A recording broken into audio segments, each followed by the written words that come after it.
Ahora estás escuchando Podcast Agricultura. Hola, ¿qué tal? Me da mucho gusto saludarlos nuevamente. Yo soy Olmax Ayacad y espero que se encuentren muy bien.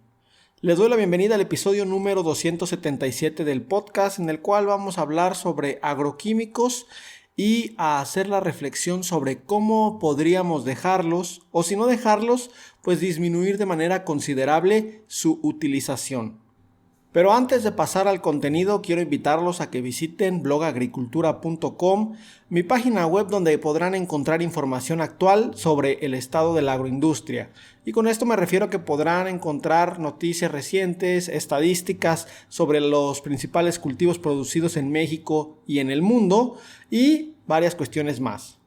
Además, también quiero comentarles que la siguiente semana voy a estar en el evento Green Tech Américas 2022, esto en la ciudad de Querétaro, y si alguno de ustedes va a estar por allá los días miércoles y jueves, que son los días que yo voy a estar, pues podemos saludarnos. De hecho, el día jueves voy a participar en uno de los paneles del evento y también voy a estar haciendo algunas entrevistas que ya agendé en el stand de ProducePay, que es donde me van a poder encontrar. ProducePay es la empresa para la cual trabajo actualmente.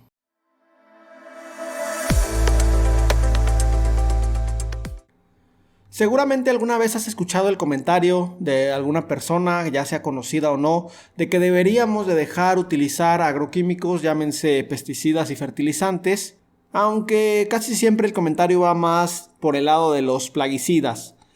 Al menos a mí me ha tocado en varias ocasiones escuchar comentarios de este tipo. Y en esta ocasión me pregunto, ¿realmente podríamos mantener el nivel actual de producción agrícola tanto en México como en el mundo si elimináramos por completo los plaguicidas, es decir, volteando a otro tipo de soluciones? La realidad es que haciendo la reflexión a un nivel de profundidad bastante considerable, la respuesta rotunda es que no. No podríamos de ninguna manera sostener la producción agrícola si no tuviéramos plaguicidas. Y aunque podemos debatir sobre esto, creo que podría haber muchos buenos argumentos a favor y en contra. Lo cierto es que quiero comentarles un ejemplo que sucedió en la realidad hace relativamente poco en este sentido. En mayo del 2021, el gobierno de Sri Lanka prohibió la importación de fertilizantes y otros productos químicos utilizados en la agricultura. Esto porque el gobierno decidió apostar prácticamente o casi de la noche a la mañana por una agricultura libre de agroquímicos, algo que seguramente a muchos de ustedes les sonará bastante bien. El detalle es que esta medida pues no se implementó de manera adecuada, que para mí sería en diversas etapas a lo largo de varios años, sino como les comento fue casi de la noche a la mañana. El problema es que esta medida tuvo como resultados la escasez de alimentos en el país y el aumento considerable de la inflación. Como todos ustedes saben, la inflación implica que nuestro dinero vale menos debido a justamente un incremento en los costos de vida. Personalmente creo que esta situación de Sri Lanka es bastante interesante, es un caso de análisis pues del cual podemos extraer muchísimas conclusiones. Hay que entender que esta iniciativa que les comento solo duró de mayo a octubre del 2021.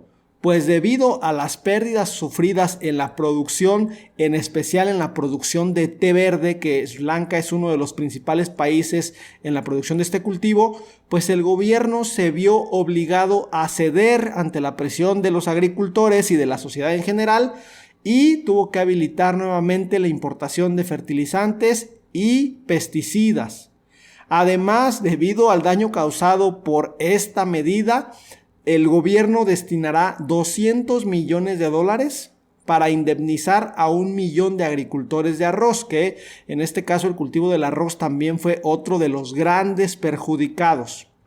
Y como les comentaba, por si fuera poco, esta crisis productiva en el campo derivó en la escasez de alimentos. En la escasez de alimentos, en especial pues en las grandes ciudades, donde en las tiendas no se podía comprar los alimentos indispensables.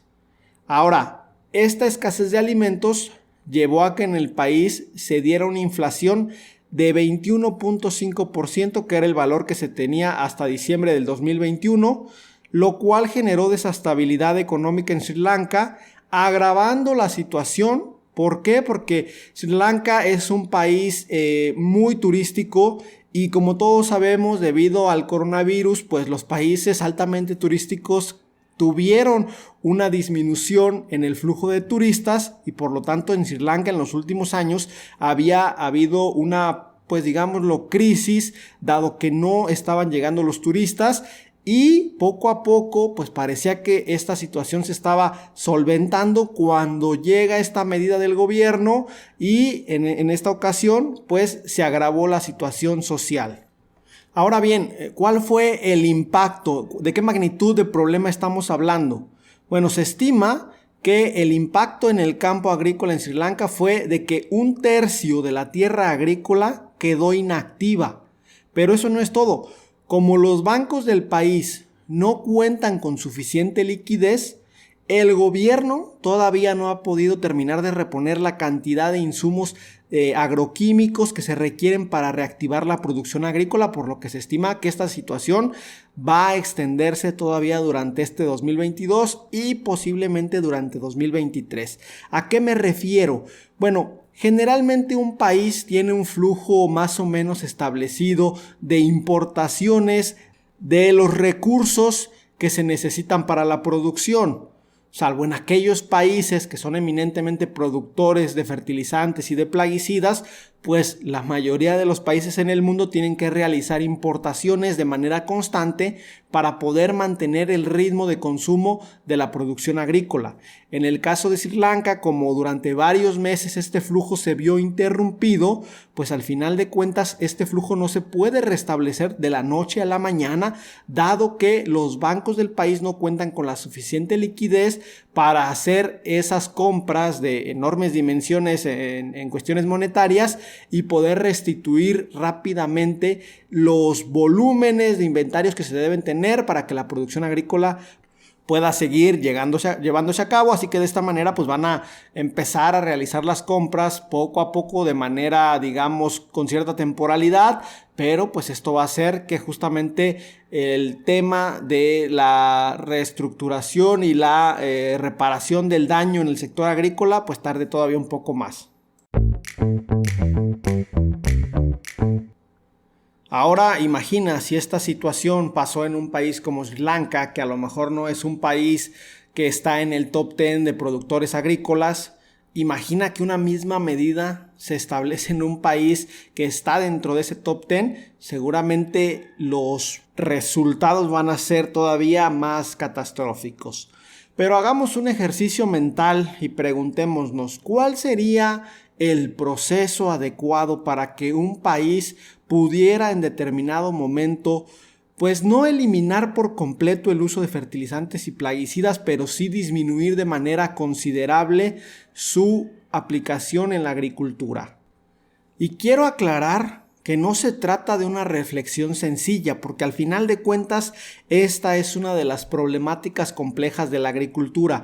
Y cuando nosotros hablamos de una problemática compleja, estamos hablando de que no podemos solucionarla con una decisión sencilla. ¿Por qué? Porque la decisión que tomemos va a tener repercusiones y en este caso incluso debemos analizar cuáles son las consecuencias de las consecuencias. No verlo solamente a un primer nivel, sino entenderlo a 2, 3 o más niveles, porque quizá pensemos con los argumentos que tenemos en este momento que estamos tomando una buena decisión y a largo plazo podría ser un problema todavía mayor. Por supuesto, como todos sabemos, disminuir el uso de agroquímicos, en este caso de plaguicidas, pues sería algo muy adecuado para cuidar de mejor manera el medio ambiente, es decir, para respetar más los ecosistemas, pero pues por supuesto tendría su contraparte de, imagínate que eliminamos en un 50% el uso de plaguicidas, pues hay toda una industria que se vería afectada, con los consecuentes despidos de personal, con los consecuentes falta de oportunidades en ese sector y que por lo tanto tendría que haber una movilidad social a gran escala. Entonces, como ven, pues no es tan sencillo decir hagamos esto y ya. Una vez hecha esta aclaración, pues quisiera compartirles nada más algunos puntos que he reflexionado. En el caso de los fertilizantes de origen químico, si nosotros quisiéramos disminuir de manera considerable su utilización, tendríamos que considerar, creo yo, 3 puntos principales. El primero de ellos es realizar proyectos de compostaje masivos. ¿Por qué? Porque de esta manera pues podríamos generar compostas y obtener los elementos necesarios que las plantas requieren mediante la aplicación de esas compostas que provendrían pues mayoritariamente de los residuos de cosecha. Como todos nosotros sabemos, pues la producción agrícola implica casi siempre solo la utilización de una parte de la planta, como puede ser el fruto, la flor, el tallo, la raíz, etcétera. Pero pues las partes restantes de las plantas, en este caso nuestro cultivo, pues generalmente quedan a la deriva, muchas veces ni siquiera se reincorporan al suelo, sino que se queman. Y si nosotros quisiéramos considerar una alternativa para sustituir los fertilizantes químicos con fertilizantes orgánicos, pues podríamos hablar de generar compostas con estos proyectos de compostaje masivos, pero cuando me refiero a masivos debería ser que casi por ley no se podría quemar o deshacerse de los residuos de cosecha, sino que tendrían que acopiarse en algún lado para realizar estas compostas. Porque de esta manera pues se lograría una recirculación de esos residuos de cosecha, es decir, se mantendrían dentro de la cadena productiva y podríamos requerir menor cantidad de fertilizantes.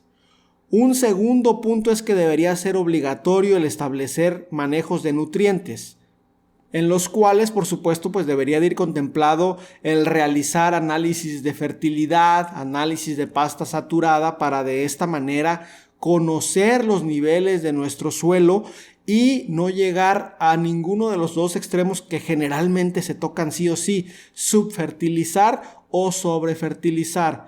Cuando subfertilizamos no estamos explotando el potencial completo de nuestra variedad agrícola. ¿Por qué? Porque a las plantas les faltan los nutrientes necesarios, y cuando sobrefertilizamos, pues al final de cuentas también podemos causar un daño, dado que se da un desequilibrio en el suelo, sin mencionar, claro, de que muchísimos de esos fertilizantes que se aplican en exceso terminan siendo lixiviados a los cuerpos de agua, y por esta razón pues actualmente se sabe que los cuerpos de agua dulce y salada del mundo, muchos de ellos están con un exceso importante de nutrientes que está alterando el equilibrio de esos ecosistemas marinos. Y un tercer punto que aplicaría para el caso de los sistemas hidropónicos es hacer obligatoria la recirculación de nutrientes. ¿Por qué? Porque si nosotros recirculamos la solución nutritiva, pues no vamos a ocupar la misma cantidad inicial de fertilizantes, dado que el agua ya contiene algunas sales fertilizantes que podemos utilizar. De hecho, se sabe que en países como los Países Bajos, justamente en Alemania, se realizan este tipo de recirculaciones porque es algo determinado por ley. Parece ser que allá en aquellos países la producción agrícola hidropónica no puede simplemente deshacerse de las soluciones nutritivas que ya se utilizaron una vez. ¿Por qué? Pues justamente porque se tiene un desequilibrio en los ecosistemas y es necesario volver a utilizar esa solución, que requiere ya menor cantidad de concentración de fertilizantes porque ya hay algo que está ahí presente. Ahora bien, en el caso de los plaguicidas también les quiero compartir 3 puntos. El primero de ellos, muy difícil de implementar, eso sí, es evitar las zonas monocultivo. A ver, una zona monocultivo es una zona agrícola en la cual no necesariamente hay un solo cultivo en toda esa zona, pero por lo menos ese cultivo sí es el dominante y está aceptado que es el dominante. Pero pues tener una zona monocultivo implica una enorme presión de plagas y enfermedades, dado que por todos lados, si tenemos nosotros un terreno agrícola donde estamos cultivando ese cultivo que es el dominante, pues por todos lados tenemos vecinos que tienen ese mismo cultivo, y al final de cuentas el control de esas plagas y enfermedades llega a un punto en el cual se vuelve casi imposible. Por supuesto, las zonas monocultivo tienen sus ventajas porque toda una industria, toda una cadena agroalimentaria está centrada en esa zona donde vas a encontrar a los agricultores, a la asistencia técnica, a los servicios de terceros, a las comercializadoras, a los compradores, etc. ¿Por qué? Pues porque todo el mundo está ahí con ese cultivo y esto obviamente facilita muchísimas operaciones de la cadena agroalimentaria, pero por el contrario, pues en temas de producción hace que la presión de plagas y enfermedades sea mayor y por lo tanto aumenta el uso de plaguicidas. Otro punto que podríamos realizar es implementar programas masivos de depredadores naturales. Para esto obviamente primero habría que estudiar la flora y fauna nativa para determinar cuáles son estas relaciones que existen entre los insectos, en este caso de la región, para entender pues cuál es el depredador natural de la plaga que tenemos, porque siempre hay un depredador natural. Bueno, al menos en el caso de las plagas que son nativas de una zona y que no son introducidas, que ya cuando son introducidas pues el problema se vuelve muy grande porque al final es un desequilibrio a un nivel complicado, pero pues si nosotros estudiamos la flora y fauna nativa y determinamos los depredadores naturales y desarrollamos programas para reproducirlos de manera masiva, pues se puede dar un control que nos permitiría disminuir el uso de plaguicidas. Y el tercer punto es aumentar el uso de los repelentes. De los repelentes no solamente de las plantas más convencionales que conocemos, que es el ajo, la higuerilla, la canela, no, o sea, hablar ya de realmente desarrollar un programa amplio de repelentes, porque en la naturaleza existen cientos y cientos de plantas que pueden funcionar como repelentes para algunas plagas y de esta manera pues también podríamos disminuir el uso de plaguicidas. Por supuesto, pues ninguna de estas alternativas va a ser o sería fácil de implementar a gran escala. Estaríamos hablando de que se tendrían que involucrar el sector privado, el sector de gobierno, el sector educativo y todos los integrantes de la cadena agroalimentaria.